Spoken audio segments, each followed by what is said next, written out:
Hello everyone, welcome back to the channel the twin bros. My name is Adisha Chandel और आज की इस video में हम लोग क्लास 12th की जो आपका चैप्टर नंबर 2 है उसको हम यहाँ पे क्लियर करने वाले हैं। अब अगर इस चैप्टर की मैं बात करूँ तो ये जो पर्टिकुलर चैप्टर है, ये वाला चैप्टर और आपका जो चैलेंजेस है, ये दोनों चैप्टर मिला के एक पर्टिकुलर चैप्टर बनता है जो पॉलिटिकल पार्टीज के बारे में है in your class 12th syllabus. Alright, इस पर्टिकुलर वीडियो में हम लोग सिर्फ ये वाले चैप्टर को ही डिस्कस करने वाले हैं एज एन इंडिविजुअल चैप्टर। तो बेसिकली यहाँ पे चैप्टर 2 डिस्कस हो रहा है फ्रॉम योर सेकंड बुक। अब इस चैप्टर को बिगिन होने से पहले हम लोग यहाँ पे पढ़ेंगे कैसे। बेसिकली ये जो पर्टिकुलर चैप्टर है, आपको इसका पीडीएफ मिल जाएगा नीचे डिस्क्रिप्शन बॉक्स में। आपको उस पीडीएफ को खोलना है, उसमें आप देखेंगे कि सर्टेन पोर्शन हाईलाइटेड है। ये हाईलाइटेड पोर्शन जो है ये आपके एग्जाम पॉइंट ऑफ व्यू से इंपॉर्टेंट है। क्विक पॉइंटर्स है जो आप अपने आंसर्स में डाल सकते हैं, तो इनका आप नोट जरूर बना के रखिएगा। इसी के साथ साथ आपको जो आपके यहाँ पे क्वेश्चंस दे रखे हैं, जैसे कि यहाँ पे लिखा है question when Indian constitution was adopted and signed.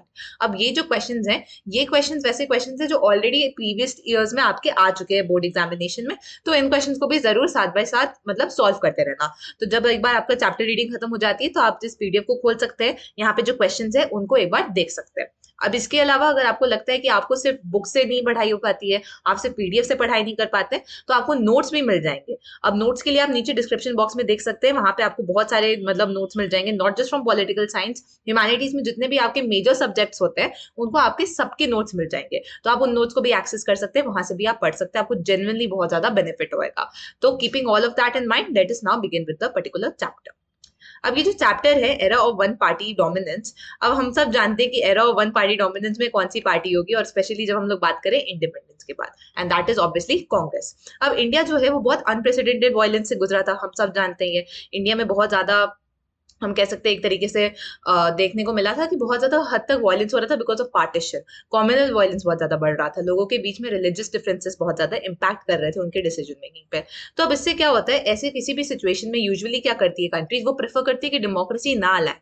अब इसका रीजन क्या होता है, बिकॉज जब आप डेमोक्रेसी लाते हो तो आपके राइट्स हो सकते हैं, right. Rights as in RIOTS वाले।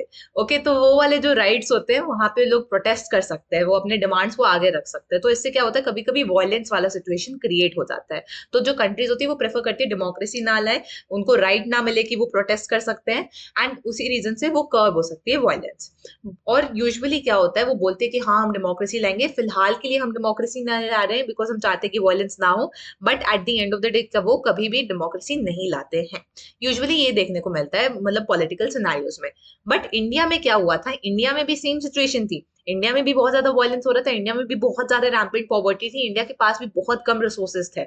बट हमारे जो पॉलिटिकल लीडर्स थे उन्होंने डिसाइड किया कि हम लोग हार्ड पार्ट चूज करेंगे, और उन्होंने डिसाइड किया हम लोग डेमोक्रेसी को फॉलो करने वाले हैं। अब ऑब्वियसली बात है, अगर हमारा पूरा फ्रीडम स्ट्रगल ही डेमोक्रेसी के बेसिस पे है, हमने पूरा नेशनलिस्ट मूवमेंट ही हमारा डेमोक्रेसी के बेसिस में लगा कि we want rights for ourselves as Indian citizens, तो ऑब्वियस सी बात है कि डेमोक्रेसी को ही आना चाहिए। कितना मतलब स्टूपिड हो जाता कि अगर मोनार्की ले आते हैं हम लोग या डिक्टेटरशिप ले आते हैं हम लोग। तो यहाँ पे ये बात आपको देखना पड़ेगा कि जो लीडर्स थे उन्होंने बहुत ज्यादा इंपॉर्टेंट इशू को यहाँ पे हाईलाइट किया, एक बहुत ज्यादा टफ पाथ चूज किया because they wanted the betterment of the country. इसी के साथ साथ यूजुअली हमको लगता है कि पॉलिटिक्स जो होता है वो बहुत ज्यादा प्रॉब्लम क्रिएट करता है, पॉलिटिक्स से बहुत ज्यादा इश्यू क्रिएट होता है, और वैसे ही लगता है बाकी कंट्रीज को जो चाहती नहीं है कि डेमोक्रेसी आए। बट हमारे लीडर्स ने पॉलिटिक्स को व्यू किया कि प्रॉब्लम नहीं है, इनफैक्ट इससे हम लोग प्रॉब्लम के सोल्यूशन ढूंढ सकते हैं। तो दे had a very optimistic view, also they had a very realistic and एक तरीके से सोशली मतलब बहुत ज्यादा डिजायरेबल हम कह सकते हैं कि सोशली वो लाना जरूरी था उस टाइम पे। अब अगर इंडियन कॉन्स्टिट्यूशन की बात करें तो आपका जो कॉन्स्टिट्यूशन है हम सब जानते हैं अडॉप्ट किया गया था 26 नवंबर 1949 में। ऑलराइट, और इसको इम्प्लीमेंट कब किया था, 26 जनवरी 1950 में। और यहाँ से आपका शुरू हो जाता है कि चलो अब हम लोग इलेक्शन सिस्टम लाएंगे। हम लोगों ने कॉन्स्टिट्यूशन में इंस्टीट्यूशन क्रिएट कर दिए, एज एन हमने डिमार्केशन कर दिया कि अच्छा अब यहाँ पे एग्जीक्यूटिव की ये रोल है, जुडिशरी का ये रोल है, इलेक्शन कमीशन का ये रोल है, ये सब चीजें हम लोगों ने यहाँ पे मार्क कर दिया है कि ऐसे ऐसे ये सब फॉलो होगा। अब उसको रियल लाइफ में इम्प्लीमेंट करना, पेपर से निकाल के असली लाइफ में लाना, वो वाला कार्य जो होता है वो यहाँ पे शुरू होता है। अब जो इलेक्शन कमीशन की बात करें तो इलेक्शन कमीशन जो थी इंडिया की वो भी बहुत रिलेटिवली जल्दी सेटअप हो गई थी। जनवरी ऑफ 1950 में इलेक्शन कमीशन को सेटअप कर दिया, एंड हमारे जो very first chief election commissioner थे ही वाज सुकुमार सेन जी। ठीक है, सुकुमार सेन, आप ये नाम याद रखेगा प्लीज, बहुत ज्यादा इंपॉर्टेंट है CUET पॉइंट ऑफ व्यू से। अब इलेक्शन जो करने वाले थे हम लोग इंडिया में, वो बहुत आसान नहीं होने वाला था। ऑब्वियसली बात है, क्योंकि पहली बात तो इंडिया इतनी ज्यादा बड़ी कंट्री है, अभी के डेट में आसान नहीं होता है, उस टाइम पे भी आसान नहीं होगा। बिकॉज उस टाइम पे भी पॉपुलेशन तो थी बहुत ज्यादा, ठीक है, पॉपुलेशन भी ज्यादा है, आपके यहाँ पे एरिया जो है वो कवर करना है वो भी बहुत ज्यादा है। उसी के साथ साथ आपको डेलिमिटेशन पूरा बाय स्क्रैच शुरू करना है। डेलिमिटेशन का क्या मतलब होता है? कॉन्स्टिट्यूएंसी बनाना, ठीक है। जो कॉन्स्टिट्यूएंसीज बनाते हैं वो देखते हैं कि अच्छा ठीक है, ये एक पर्टिकुलर रीजन एक कॉन्स्टिट्यूएंसी के अंडर आएगा, इसके उसमें एक इलेक्शन वो मतलब आने चाहिए रिप्रेजेंटेटिव। तो ये सब चीजें जो करनी होती है उसको बाय स्क्रैच शुरू करना था। मतलब कि पहली बार अभी के डेट पे जो डेलिमिटेशन कमीशन होती है, एटलीस्ट दे हैव डेटा कि अच्छा हाँ हम लोग ये पुराने डेटा को रेफर कर सकते हैं। उस टाइम पे तो कोई डेटा नहीं था, ठीक है। जो डेटा था वो ब्रिटिश लोगों ने बना रखा था, और उनका डिमार्केशन बहुत ज्यादा कॉलोनियल पॉइंट ऑफ व्यू से था। वो सिर्फ प्रॉफिट और लॉस की बात करते थे, वो लोग ज्यादा समझ नहीं पा रहे थे डेमोग्राफी को। तो ये वाला जो काम था वो बहुत मुश्किल था। इसके साथ इलेक्टोरल रोल्स बनाना है। इलेक्टोरल रोल क्या होता है कि कौन कौन लोग हैं पूरे कंट्री में जो एलिजिबल हैं वोट करने के लिए। अब आप सोचो 17 करोड़ एलिजिबल वोटर्स थे उस टाइम पे, और उन लोगों का इलेक्टोरल रोल बनाना कितना ही मुश्किल काम होगा। अब जब इलेक्टोरल बने आपके, ठीक है, कैसे भी करके बढ़ के आए, उसमें इतनी सारी इश्यूज क्रिएट हुए। जैसे कि कुछ 40 लाख वुमेन थी जिनका नाम लिस्ट में था ही नहीं, ठीक है। नाम लिस्ट में था नहीं का क्या मतलब है यहाँ पे? ये जो वुमेन थी दे वर एलिजिबल टू वोट, इनका नाम लिस्ट में डाला था, बट इनको डाला था एज वाइफ ऑफ और डॉटर, ठीक है। इनको खुद की आइडेंटिटी नहीं दी गई। आपके जो फैमिली में जो मेल मेंबर्स रहते थे उनके बेसिस पे यहाँ पे आइडेंटिटी प्रोवाइड करी गई। तो ऑब्वियसली इसको बाय स्क्रैच मतलब पूरा स्क्रैच ऑफ करना पड़ा कि नहीं भाई हम ये यूज नहीं कर सकते सिस्टम, एंड देन पूरा फिर से नया इलेक्टोरल रोल्स बनाना पड़ गया फॉर दीज पर्टिकुलर वुमेन। तो यहाँ पे आपके 17 करोड़ एलिजिबल वोटर्स थे, 3200 एमएलए खड़े हुए थे इलेक्शन के लिए, 489 आपकी यहाँ पे सीट्स थी लोकसभा में। ओके, और इसके वर्ड्स करने के लिए सिचुएशन, सिर्फ 15% ऑफ हमारी वोटिंग पॉपुलेशन वॉज लिटरेट, ठीक है। मतलब सिर्फ 15% हैड एजुकेशन, मतलब ओनली 15% कुड अंडरस्टैंड थोड़ा आसानी से कि इलेक्शन क्या होता है। बाकी जो आपका पूरा 85% है उनको इलेक्शन क्या होता है वगैरह समझाना was again a very difficult task. और इलेक्शन कमीशन जो था उसको ऑब्वियसली अगेन ऑफिसर्स को ट्रेन करना पड़ेगा। तो कुछ 3 लाख ऑफिसर्स को उन्होंने ट्रेन किया कि इलेक्शन को कंडक्ट कैसे कराना है। तो जब इलेक्शन की बात हो रही थी, तो जो पूरी दुनिया में उस टाइम पे क्या हो रहा था, इलेक्शन जो था एंड डेमोक्रेसी जो थी, it was viewed as something जो डेवलप नेशंस ही अफोर्ड कर सकते हैं, ठीक है। उनको लगता था कि सिर्फ डेवलप नेशंस है यहाँ पे ही आप डेमोक्रेसी ला सकते हो, पुअर नेशंस में तो आपका डिक्टेटरशिप मोनार्की वगैरह ही फॉलो होगा। डेमोक्रेसी इज समथिंग जहाँ पे आपको बहुत ज्यादा स्ट्रॉन्ग इंफ्रास्ट्रक्चर होना चाहिए, बहुत स्ट्रॉन्ग इंस्टीट्यूशन होने चाहिए, ठीक है, और तभी आप ला सकते हो। और ये सारी चीजें सिर्फ एक डेमोक्रेट सॉरी एक बहुत वेल टू डू कंट्री ही अफोर्ड कर सकती है। तो लोगों ने बहुत मजाक उड़ाया इंडिया का, ठीक है। लोगों ने इंडिया का मजाक उड़ाया, लोगों ने जवाहरलाल नेहरू जी का मजाक उड़ाया। उन्होंने कहा कि ये तो बहुत बड़ा ब्लंडर है और ये लोग मतलब बहुत ज्यादा बड़ा नॉनसेंस ही क्रिएट करने वाले हैं अपने लिए, ठीक है।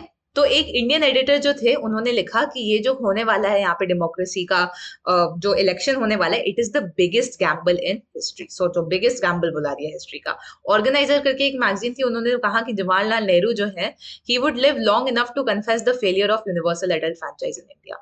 मतलब कि जवाहरलाल नेहरू जी जो है वो खुद जिएंगे और वो देखेंगे कि कितना बड़ा ब्लंडर किया उन्होंने इंडिया के लोगों को यूनिवर्सल एडल्ट फ्रेंचाइज देके।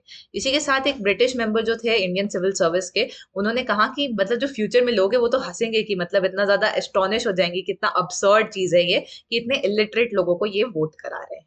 अब इलेक्शन जो था वो आपका चला अक्टूबर 1951 से लेकर और फरवरी ऑफ 1952 तक। पर इसको हम लोग कहते हैं 1952 इलेक्शन, इवन तो ज्यादा मंथ्स आपके 1951 में कवर हो रहे हैं, बट इसको हम लोग बोलते हैं 1952 इलेक्शन। क्यों? क्योंकि यहाँ पे जनवरी 1952 में सबसे ज्यादा वोटिंग पॉपुलेशन आपकी आई थी वोट देने।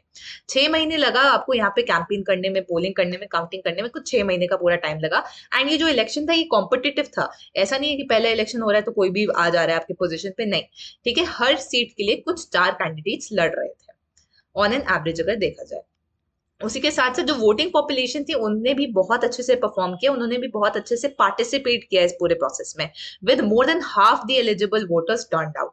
आप सोच सकते पहली बारी में इलेक्शन कंडक्ट करना और उस टाइम पे हाफ से मोर देन हाफ वोटर्स आपके आ जाना, it's a very big deal. So जो टाइम्स ऑफ इंडिया है यहाँ पे उन्होंने मतलब पोल्स हेल्ड किए थे और उन्होंने मतलब कहा कि जो ये है बेसिकली क्रिटिक्स को उन्होंने प्रूव कर दिया है रॉन्ग। ठीक है, confounded all sceptics who thought the introduction of adult franchise is too risky of an experiment in this country. उन्होंने कहा कि ये जो क्रिटिक्स थे, जो स्केप्टिकल लोग थे यहाँ पे, उन लोगों को बोला कि भाई आप शांत रहो, हम तो डेमोक्रेसी लाएंगे, एंड उन्होंने उनको प्रूव किया कि हम सच में डेमोक्रेसी लाए। ठीक है, सब लोग कंफ्यूज रह गए कि भाई ये ऐसा कैसे कर सकते हैं। और जो हिंदुस्तान टाइम्स है, अगेन उन्होंने भी लिखा कि the universal agreement that the Indian people have conducted themselves admirably in the largest experiment of democratic election in the history of world, which is true.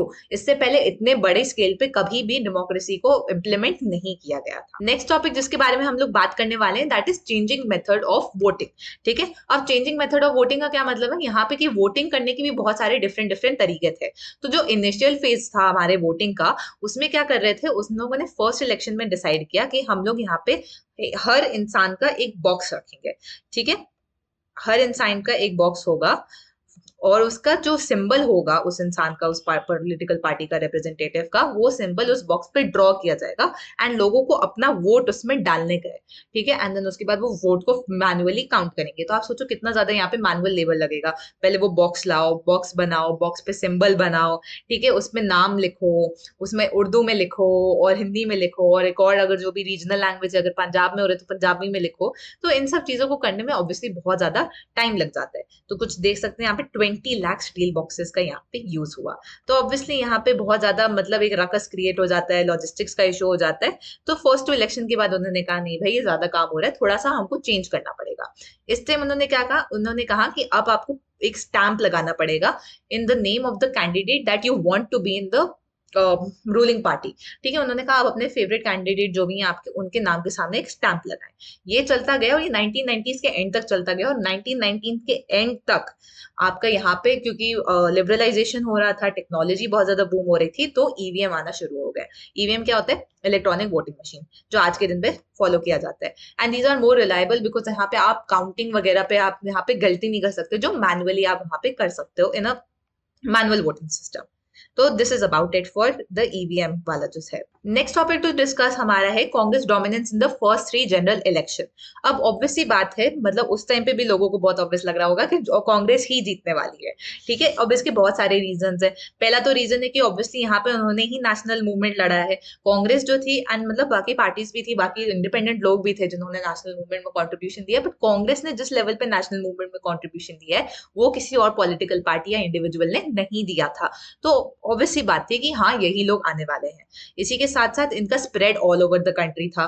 बहुत सारी जो लोकल जो पार्टीज थी, जो लोकल लीडर्स थे, वो लोकली ही famous थे, बाकी पूरे कंट्री में नहीं थे। कांग्रेस हर जगह पे थी, कांग्रेस हर जगह पे फेमस थी। उसके साथ साथ नेहरू जी जो थे, he was a very charismatic leader. ठीक है, एंड पीपल वांटेड कि नेहरू जी भी पॉलिटिकल मतलब पार्टी में आए और पावर में आए। तो ये जो पार्टी है आपकी, ये जीती तो और सब लोग एक्सपेक्ट कर रहे थे, बट क्या एक्सटेंट होगा जीत का वो किसी ने नहीं एक्सपेक्ट किया था।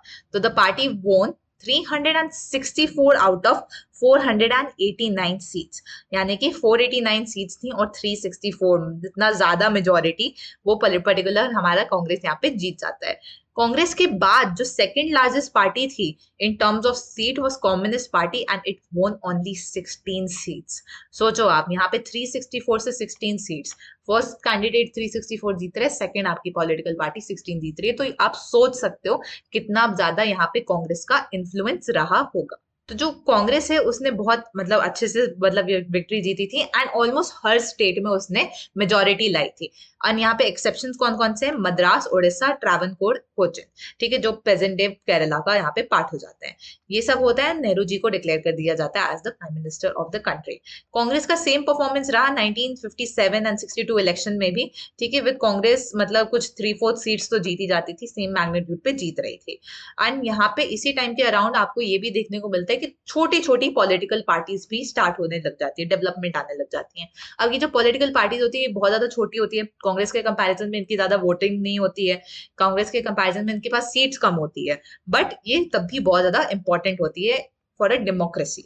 तो इसका एक एग्जांपल यहाँ पे हो जाता है सीपीआई, ठीक है, जो 1957 में इलेक्शन में जीत गई थी, which was also a very controversial thing, जिसके बारे में भी हम लोग आगे पढ़ेंगे। अब जो कांग्रेस की जो एक्सटेंट थी विक्ट्री का, it was also boosted by the electoral system. इसका क्या मतलब है कि फर्स्ट इलेक्शन जो हुआ था यहाँ पे कांग्रेस का, वो कांग्रेस ने सिर्फ 45% वोट्स जीते थे।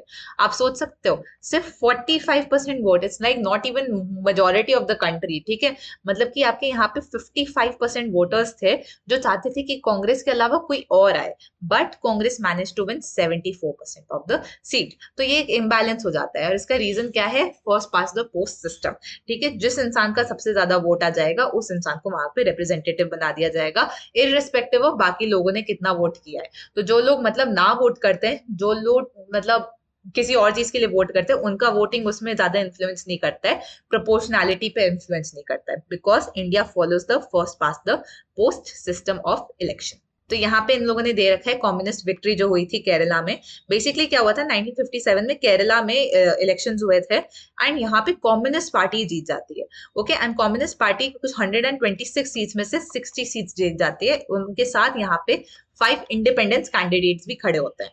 तो गवर्नर जो होते हैं वो ईएमएस नंबूदिरीपद को बुलाया जाता है, ठीक है। उनको बोलते हैं गवर्नर कि आप आओ, आपको लीडर डिक्लेयर कर देते हैं, डिक्लेयर कर दिया जाता है। एंड ये बहुत इंपॉर्टेंट चीज है इन the history of democracy and the history of communism, because पहली बार दुनिया में एक डेमोक्रेटिक प्रोसेस से एक कम्युनिस्ट पार्टी आई थी पावर में, ठीक है। तो इस पॉइंट को ध्यान रखना अगेन सीयूईटी से के लिए इंपॉर्टेंट है। उसी के साथ साथ यहाँ पे पावर जब स्टेट में लूज कर दी गई थी, तो कांग्रेस ने शुरू कर दिया अपना लिबरेशन स्ट्रगल। उन्होंने कहा नहीं, ये जो आपकी कम्युनिस्ट पार्टी है ये बहुत ज्यादा रेडिकल आइडियाज ला रही है, बहुत ज्यादा रेडिकल चेंजेस ला रही है, we do not stand by it, it is a threat to democracy, it is a threat to all the people, ठीक है। बहुत ही ज्यादा रेडिकली मूव कर रही है। तो 1959 में क्या करती है कांग्रेस, जो गवर्नमेंट होती है, तो एक गवर्नर के पास ना वो होता है पावर, कि अगर गवर्नर को लगता है तो दे कैन मेक द जो स्टेट के सीएम है उनको रिमूव कर सकते हैं, ठीक है। And this is done under article 356, and exactly वो जो आर्टिकल है उसका यूज किया जाता है, एंड केरला से उस गवर्नमेंट को हटा दिया जाता है, कांग्रेस कम्स इन पावर। अब ये जो डिसीजन है इसको कहा जाता है the first instance of misuse of constitutional emergency power. Again a very important thing, ठीक है, याद रखिएगा, first instance of misuse of constitutional emergency power.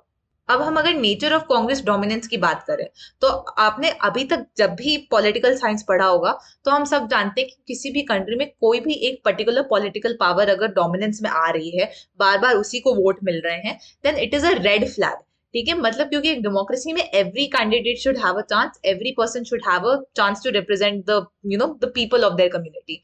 तो हमको जब भी ये लगता है तो हमको एक रेड फ्लैग दिखाई देता है। But what makes Congress different from other political parties, ठीक है, जो बाकी कंट्रीज में जो थी, जैसे चाइना में अगर हम लोग बात कर सकते हैं, इजिप्ट की बात करें, म्यांमार की बात करें, तो what makes the Congress party different from those condition is that Congress में इलेक्शन हो रहा था, ठीक है, कांग्रेस थी वहां पे, बाकी डेमोक्रेटिक जो पॉलिटिकल पार्टीज थी वो भी थी वहां पे। तो इसका ये पहले तो ये देखो, एक वन पार्टी सिस्टम नहीं फॉलो कर रहे थे, बाकी parties were allowed to campaign, the बाकी parties were allowed to take part in the election system, but people decided कि उनको कांग्रेस चाहिए। ओके, तो यहाँ पे पीपल की विल दिख रही है, पीपल हैड ऑप्शन, आपके पास ऑप्शन पूरा खुला था, बट लोगों ने डिसाइड किया कि नहीं, हम चाहते कि कांग्रेस की गवर्नमेंट आए, एंड एग्जैक्टली वही होता है यहाँ पे। तो this is more similar to the African National Congress as compare to मतलब एक वन पार्टी सिस्टम का डोमिनेंट कांग्रेस। अब कांग्रेस का अगेन यहीं पे रीजंस फिर से रिपीट कर देती हूँ, why did Congress has such a nice success. एक तो लेगेसी है आपका फ्रीडम स्ट्रगल का, उसी ने नेशनलिस्ट मूवमेंट चलाया है, बहुत सारे लीडर्स जो लोग जानते थे वो लीडर्स कांग्रेस से बिलोंग करते थे, एक बहुत वेल ऑर्गेनाइज पार्टी थी, हर जगह पे स्प्रेड अक्रॉस थी, हर लेंथ पे थी, also first of the blocks advantage था इसके पास, यानी कि बहुत सारी जो पॉलिटिकल पार्टीज आना शुरू हुई वो तो फर्स्ट इलेक्शन के टाइम पे ही आना शुरू हुई, मतलब वहां पे वो लोग क्रिएट हो रही थी, उस टाइम पे लोग उनको ज्यादा जानते नहीं थे, तो बिकॉज लोग ज्यादा कांग्रेस को जानते थे, कांग्रेस को वोट मिल जाता था। तो इन सब चीजों की वजह से Congress was in dominance for a very long time.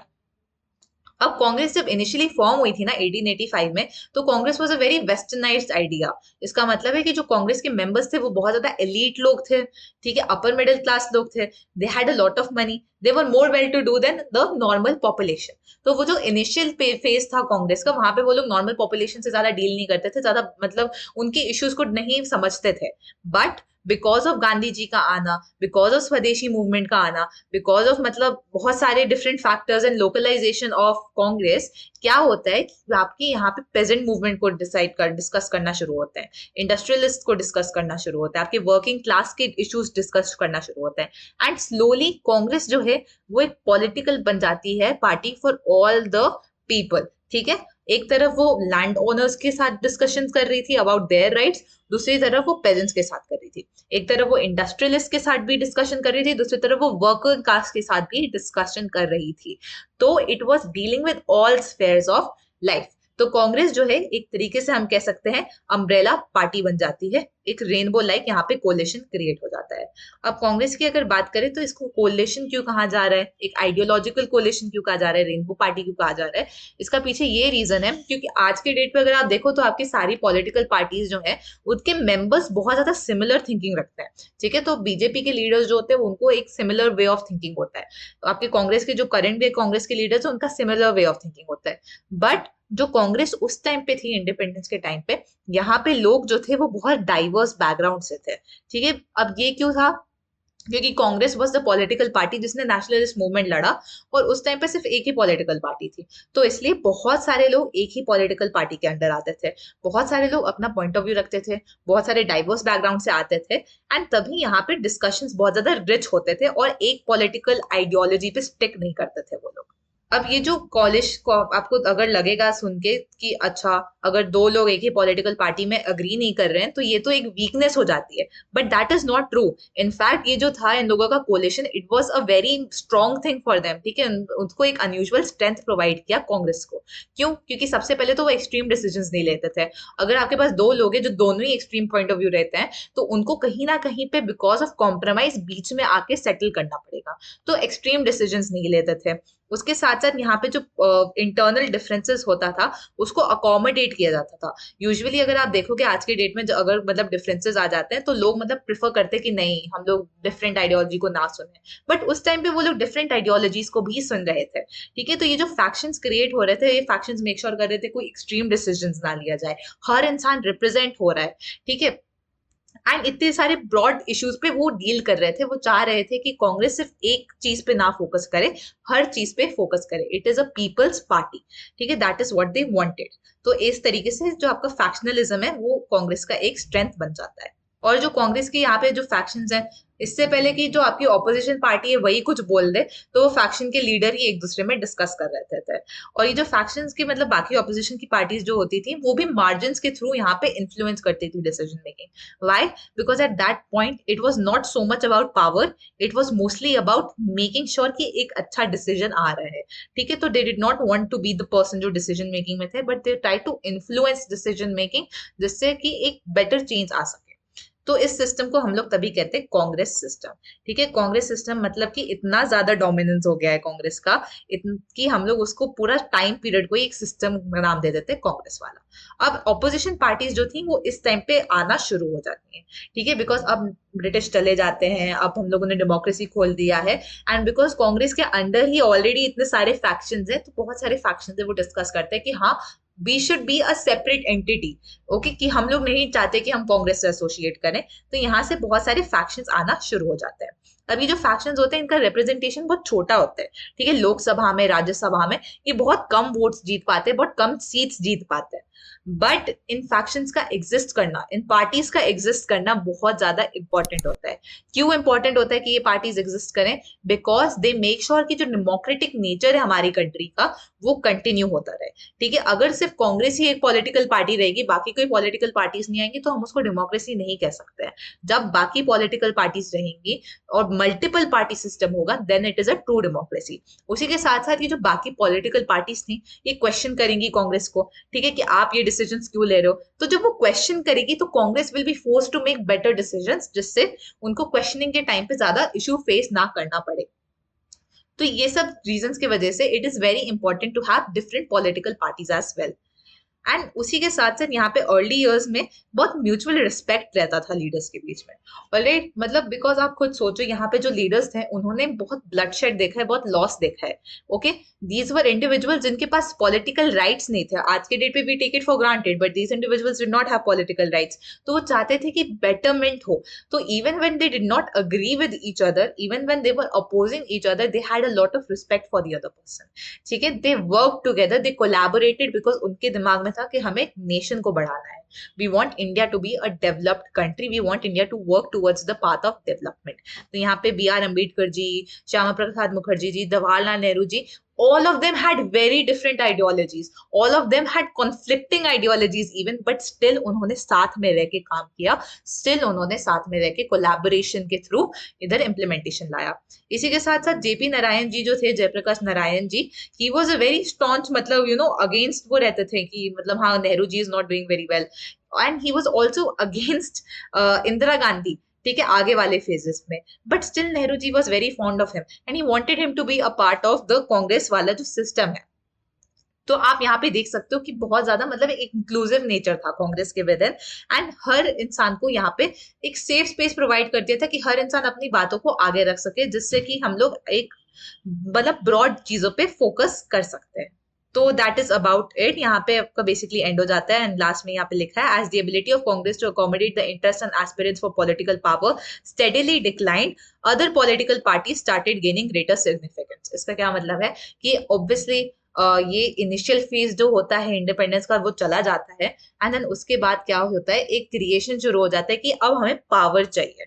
It was no longer about India को हम लोगों को बेनिफिट करना है, इंडिया का डेवलपमेंट चाहिए। Soon it became about power with a period of time, over a period of time.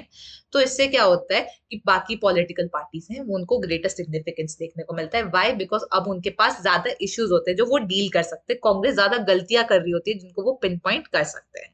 Now we will talk about different political parties जो यहाँ पे अराइज करी थी before ending the chapter. Okay, so the very first political party जिसके बारे में हम लोग यहाँ पे बात करने वाले हैं इज द सोशलिस्ट पार्टी। ठीक है, अब जो सोशलिस्ट पार्टी है, ये जो पॉलिटिकल पार्टी है, it has existed way before मतलब independence as well, and it existed in the form of Congress socialist party. यानी कि कांग्रेस के विद इन ही एक डिफरेंट पॉलिटिकल पार्टी जिसका नाम है कांग्रेस सोशलिस्ट पार्टी, जो 1934 में फॉर्म हुई थी। बट 1948 में कांग्रेस करता है एक चीज कि अब आप डुअल मतलब मेंबरशिप नहीं ले सकते हो। ठीक है, डुअल पॉलिटिकल पार्टी की मेंबरशिप नहीं ले सकते हो, आपको सिर्फ एक पर्टिकुलर पार्टी का मेंबर रहना पड़ेगा। तो जो मेंबर्स होते हैं आपके यहाँ पे कांग्रेस सोशलिस्ट पार्टी के, वो डिसाइड करते हैं कि हम लोग खुद की पॉलिटिकल पार्टी बनाएंगे, एंड 1948 में सोशलिस्ट पार्टी जो होती है इंडिया की वो बन के आती है। अब ये लोग जो होते हैं ये डेमोक्रेटिक सोशलिज्म पे बिलीव करते हैं। देवर अगेंस्ट कांग्रेस के, मतलब कांग्रेस यूजुअली बहुत ज्यादा कैपिटलिस्ट को फेवर करता था, वो उनके अगेंस्ट थे। उसी के साथ साथ कम्युनिस्ट जो होते थे वो बहुत ज्यादा वायलेंट हो जाता था बीच बीच में, कम्युनिस्ट जो आइडियोलॉजीज थी वो उनके भी अगेंस्ट थे। यहाँ पे मेजर आपके जो मतलब जो लीडर्स थे within the socialist party, Ram Manohar Lohia ji, a very important personality. उसके साथ साथ अशोका मेहता जी। ठीक है, तो ये बहुत ज्यादा इंपॉर्टेंट लीडर्स थे। अब सोशलिस्ट पार्टी की अगर बात करें तो socialist party actually paved way for multiple other parties. ठीक है, जैसे कि आपका किसान मजदूर प्रजा पार्टी थी, प्रजा सोशलिस्ट पार्टी, संयुक्त सोशलिस्ट पार्टी, जो इन सब जो ये पॉलिटिकल पार्टीज थी यहाँ पे क्रिएट होते हैं। इसके अलावा बाकी लीडर्स जो बहुत ज्यादा इंपॉर्टेंट थे यहाँ पे, जयप्रकाश नारायण जी, ठीक है, a very important person, Achyut Patwardhan ji, Ashoka Mehta ji, Acharya Narendra Dev ji, ठीक है, who was the founding president of Congress socialist party, S N Joshi ji, Ram Manohar Lohia ji, ये सब भी बहुत ही ज्यादा इंपॉर्टेंट फिगर्स थे। एंड आपका जो जनता दल, यूनाइटेड जनता दल सेक्युलर जो है आज की डेट पे आप जो देख सकते हो पॉलिटिकल पार्टीज को, ये एक्चुअली कांग्रेस सोशलिस्ट पार्टी या फिर सोशलिस्ट पार्टी से फॉर्म हुए हैं। यहाँ पे इनका ओरिजिन लाई करता है। Next political party that we will be discussing is the Communist Party of India. So the Communist Party of India जो है वो 1920s में कम्युनिस्ट रेवोल्यूशन इंडिया में शुरू हो जाता है। एज इन लाइक बहुत सारे लोग कम्युनिज्म पे फोकस करना शुरू करते हैं। इसके पीछे का रीजन क्या है? 1917 में सोशलिस्ट रेवोल्यूशन होता है आपका रशिया में, ठीक है, यूएसएसआर जो था उस टाइम पे, एंड वहां से वो बहुत ज्यादा मतलब इन्फ्लुएंस हो जाते हैं, बोल्शेविक रेवोल्यूशन जो कहते हैं उसको, उससे इन्फ्लुएंस हो जाते हैं, वो कम्युनिस्ट आइडियोलॉजीज पे फोकस करना शुरू कर देते हैं। 1935 से मतलब कांग्रेस जो था वो कांग्रेस के मतलब कम्युनिस्ट पार्टी जो थी वो कांग्रेस के विदिन ही फंक्शन करती थी, बट 1941 दिसंबर में वो डिसाइड करती है कि अब हम लोग खुद की एक डिफरेंट एंटिटी बनने वाले हैं।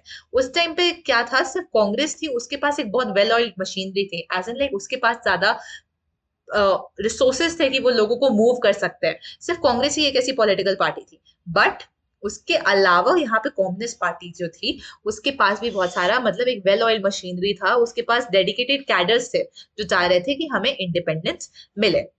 1947 आ जाता है, इंडिपेंडेंस मिलता है, बट यहाँ पे जो कम्युनिस्ट होते हैं वो एक बहुत वॉयलेंट अपराइजिंग शुरू कर देते हैं तेलंगाना में। ठीक है, लोग इसको सपोर्ट नहीं करते कि हम इतना ज्यादा वॉयलेंस में नहीं घुसना चाहते, तो उनको रियलाइज होता है कि हाँ, हम लोगों को अपना जो आइडियोलॉजी है उसको चेंज करना होगा, अब हम लोग डेमोक्रेटिकली पार्टिसिपेट करते हैं। और वो 1951 में यहाँ से डेमोक्रेसी में आने शुरू हो जाते हैं। 57 में केरला में कम्युनिस्ट पार्टी जो है जीत जाती है। इनके मेजर लीडर्स कौन कौन से हैं? AK Gopalan ji, S A Dange ji, EMS Namboodiripad ji, PC Joshi ji, Ajay Ghosh ji and P Sundarayya ji. ठीक है, इन लोगों का नाम यहाँ पे आप ध्यान रखना। इसी के साथ साथ 1964 में बेसिकली क्या होता है, जो आपकी CPI है उसका स्प्लिट हो जाता है, एक बहुत मेजर स्प्लिट हो जाता है। अब ये जो होता है वो बेसिस में होता है कि हम लोग क्या USSR से ज्यादा अग्री करते हैं या हम लोग चाइना से ज्यादा अग्री करते हैं। तो जो लोग USSR से ज्यादा अग्री कर रहे थे वो अपने आप को कहते हैं CPI। ठीक है, CPI the original version. And जो लोग मतलब चाइना के आइडियोलॉजी से ज्यादा अग्री करते हैं, चाइना के कम्युनिज्म से ज्यादा अग्री करते हैं, वो अपने आप को नाम दे देते हैं CPIMG। एंड ये जो दो पॉलिटिकल पार्टीज हैं, ये जो मेजर स्प्लिट होके बनी थी, ये आज भी आपको देखने को मिलेंगी, आज भी ये दोनों एग्जिस्ट करती हैं। Alright, so that is about it for communist party. Next political party जो है वो है भारतीय जनसंघ।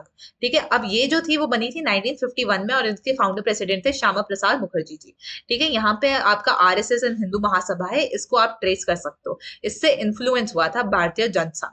अब ये जो थी भारतीय जनसंघ, इनका basic ideology is one country one culture and one nation. ठीक है, ये चाहती है एक अखंड भारत बने। अखंड भारत मतलब इंडिया एंड पाकिस्तान को जोड़ के। ठीक है, ये चाहते हैं कि इंग्लिश को रिप्लेस करके हिंदी को नेशनल लैंग्वेज बना दिया जाए। ऑल्सो ये चाहते हैं कि मतलब जो ये चाहते थे कि बेसिकली जो कल्चरल माइनॉरिटीज होती हैं उनको ज्यादा आप राइट्स ना ग्रांट करो, ज्यादा अफर्मेटिव एक्शन के टुवर्ड्स ना वर्क करो उन माइनॉरिटीज के लिए। तो यहाँ पे ये जो पॉलिटिकल पार्टी है इसने बहुत ज्यादा एडवोकेट किया अबाउट मतलब डेवलपिंग न्यूक्लियर वेपन्स। वो चाहती थी कि इंडिया एक न्यूक्लियर पावर बन सके, एंड स्पेशली ज्यादा हो गया इन देयर मतलब उन्होंने ज्यादा पुश करना शुरू किया आफ्टर 1964 में चाइना ने खुद के न्यूक्लियर वेपन्स को टेस्ट किया। ओके, तो ये जो पॉलिटिकल पार्टी थी ये ज्यादा इन्फ्लुएंस नहीं ला पाई, मतलब कुछ 3-4 सीट ही जीत पाई थी ये मतलब लोकसभा इलेक्शन में। However it is a very important political party because एक तो यहाँ पे बहुत ज्यादा इंपॉर्टेंट लीडर्स थे इसमें इन्वॉल्व, जैसे कि श्यामा प्रसाद मुखर्जी जी, दीनदयाल उपाध्याय जी, बलराज माधोक जी। ठीक है, इसके अलावा जो आज की करेंट डे में जो आपकी मेजोरिटी पार्टी है BJP, it can be trace back to Bharatiya Jansangh. ठीक है, यहां से उसकी आइडियोलॉजी ट्रेस बैक हो सकती है। नेक्स्ट पॉलिटिकल पार्टी जिसकी बात कर रहे हैं वो है स्वतंत्रता पार्टी। ठीक है, स्वतंत्रता जो पार्टी है आपकी, it came in existence in 1959 Nagpur resolution के बाद। अब नागपुर रेजोल्यूशन बेसिकली कह रहा था कि हम लोग एक लैंड सीलिंग लगा देंगे ओवर कि आप फूड ग्रेन जो आप ट्रेड कर रहे हो by the state and adoption of cooperative farming. Basically वो कह रहा था कि स्टेट के उसमें हाथ में होगा कि आप कितना पैसे पे आप कितना प्रोडक्शन बेच सकते हो, कितने पैसे पे बेच सकते हो, एंड स्टेट इंटरफेयर करेगा। तो ये जो पॉलिटिकल पार्टी थी इसके जो लीडर्स थे जैसे कि C राजागोपालाचारी जी, KM मुंशी जी, NG रंगत जी एंड मीनू मासानी जी, ये जो लीडर्स थे ये चाहते थे कि मतलब ऐसा ना हो। ठीक है, they were very much pro capitalism एक तरीके से। वो चाहते थे कि फ्री ट्रेड होना चाहिए, वो नहीं चाहते थे कि स्टेट इंटरफेयर करे आपके यहाँ पे इकोनॉमी के साथ। ठीक है, तो यहाँ पे इन्होंने बहुत सारे ऐसे रेडिकल आइडियाज आगे रखे, जैसे कि वो चाहते थे कि लैंड सीलिंग वगैरह हटा दिया जाए, प्रोग्रेसिव टैक्स रेजिम जो है वो हटा दिया जाए। प्रोग्रेसिव टैक्स रेजिम मतलब जितना ज्यादा लोग अर्न करते हैं उतना ज्यादा वो टैक्स पे करेंगे। वो चाहते थे कि इंडिया USA के साथ ज्यादा अलाइन करे and not with USSR, because मतलब उस टाइम के around India was more closer to USSR as compare to USA। तो वो चाहते थे कि USA से ज्यादा हम लोग अलाई करें। क्यों अलाई करें? ऑब्वियसली बिकॉज इनकी आइडियोलॉजी एंड USA की आइडियोलॉजी मैच करती थी। इवन स्वतंत्रता party was in many ways very capitalistic in nature and very free trade in nature, and so is USA। ठीक है, यहाँ पे ऑब्वियसली बात है बिकॉज ये इतना ज्यादा पैसों की बात करते थे, कैपिटलिज्म की बात करते थे, मिनिमल स्टेट इंटरफेरेंस की बात करते थे, तो जो आपके अमीर लैंडलॉर्ड्स होते थे, इंडस्ट्रियलिस्ट होते थे, कैपिटलिस्ट होते थे, बिजनेस क्लास होता था, वो इनसे ज्यादा मतलब अट्रैक्टेड थी। बट हाउएवर मतलब ये लोगों के बीच में नॉर्मल जो आपके लोग हैं उनके बीच में ज्यादा बड़ा नेटवर्क नहीं क्रिएट कर पाया, एंड इट वाज अ मतलब कई तरीके से एक फेलियर ही रह चुका था ये पॉलिटिकल पार्टी। ऑलराइट, तो दिस एंड्स बेसिकली हमारा ये जो पर्टिकुलर चैप्टर है इस पर्टिकुलर चैप्टर को एंड करता है। जो सेकेंड पार्ट है इस चैप्टर का, वो आप उसके लिए दूसरी वीडियो देख सकते हैं। Thank you so much for watching. अगर आपको चैप्टर समझ में आ गए तो please do like this video, subscribe to the channel, comment section में लिखिए अगर आपको कोई भी डाउट हो। इससे हमें समझ में आता है कि अच्छा आप जेन्युइनली फोकस कर रहे थे। इसके अलावा अगर आपको कुछ भी मैसेज करना है नीचे कमेंट सेक्शन में आप करते रहिएगा and I will make sure कि I answer those. Okay, thank you so much for watching again and see you in the next video. Bye bye.